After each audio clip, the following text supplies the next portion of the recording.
এই দিনটা ছিল 18 রোজার ব্লগ। আর এদিন আমি কেটা করছি, সকাল থেকে শুরু করিয়া ইফতার করার লগে করছি এন্ড ইফতার পার্টি এখানে গেলাম। আর সেই লাগে কেটা রান্না করছি, বাসা দেওয়ার পরে কেটা করলাম সপ্তাহ লইয়া ইন ডিটেলসে তার এই ব্লগ। আশা করি আপনারা ভালো লাগবো, শুরু থেকে শেষ অব্দি দেখবা। আসসালামু আলাইকুম everyone, this is Nowrin and welcome to my daily blog.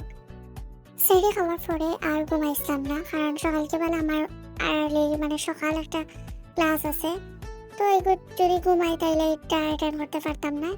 আর বিকালে যেহেতু একটা প্রোগ্রাম আছে ইফতার পার্টি, তো ভাবলাম সেরি রান্নাটাও রান্ধিয়া যাই কি যাতে আইয়া আমার এক্সট্রা কোনো কাজ থাকে না। আর এদিকে ব্যাগ ট্যাগ গুছাইয়া ভার্সিটিতে গেলাম গিয়া। ভার্সিটিতে গিয়ে দেখি ফার্স্টে আমি সকাল আসছি, যেহেতু আমি সকাল গেছিলাম গিয়া তাই আমি একলা আসলাম ক্লাসরুম আছে। তারপরে ক্লাস করি আবার বাসাত ব্যাক করি। আর এখানে আমি যেহেতু ইফতার পার্টি যাইমু গিয়া তাই আমি তো আমার খাওয়ার লাগে রান্না করা লাগতো না, কিন্তু বাসার যারা থাকবা তার লাগে রান্না করে যাইমু। ও তাদের এনে পোলাও রান্না করবো, মুখটাই লাগে থাকি বাঁচিয়ে বেঁচিয়ে রেখে দেবো। যাওয়ার আগে জাস্ট রান্না করে যাইমু। আর এদিকে আমি হাঁসের মাংস করে দিয়েছি, যেহেতু হাঁস সিদ্ধ হইতে একটু সময় লাগে। আর আজকে আমি হাঁস রান্না করবো ওইখানে সাত করা দিয়া, আর একটু বেশি করে চাল চাল করে রান্না করবো, গুনা গুনা টাইপের। আর হাঁসও এমনি তেল থাকে দেখতে পারে, এখানে আমি কম তেল ইউজ করছি, কিন্তু রান্না শেষে এখানে যত তেল হয়ে যায়। যাই হোক, আমি হাঁসগুলারে পালা করে দই লেছি, ক্লিন করার বাদেও হাঁস দেখি লাল কালার হয়ে গেছে।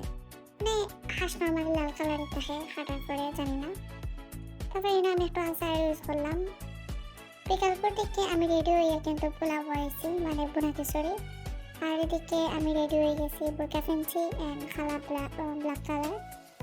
আর এদিকে আমি ব্ল্যাক কালার একটা ব্যাগ রয়েছিলাম।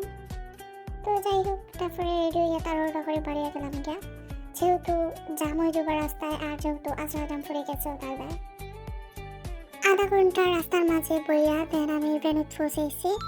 গিয়া দেখি টেনটেন এখনো ব্যানার লাগাইরা। আরেকটা আমরা একটা ভার্সিটি ক্লাবের পক্ষ থেকে আসিল, মান একটা ক্লাব আছে, তো মানের পক্ষ থেকে ইফতার মাহফিল আছে। এন্ড বাইরেও খুব সুন্দর লাগে, আর রেস্টুরেন্টটাও খুব সুন্দর।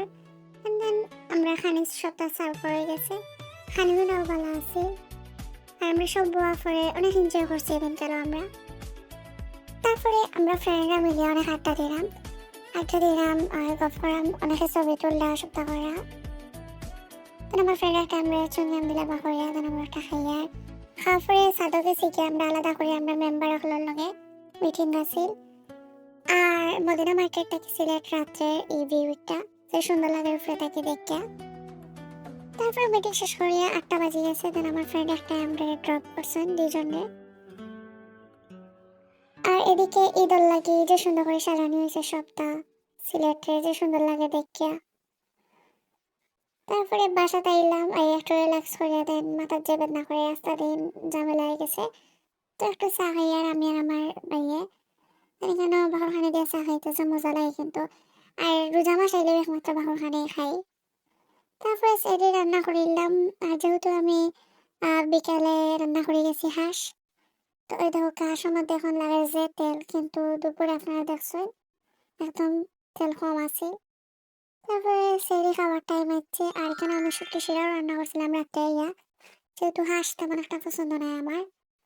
আর শুটকি শিরা একটা যে মজা আছে, নেক্সট টাইম ভিডিও দিব ইনশাল্লাহ একটা। আজকের ভিডিও অতটুকু, সবাই ভালো থাকবা, আমার ভিডিও কেমন লাগলে জানাইবা। আল্লাহ হাফিজ, আসসালামু আলাইকুম।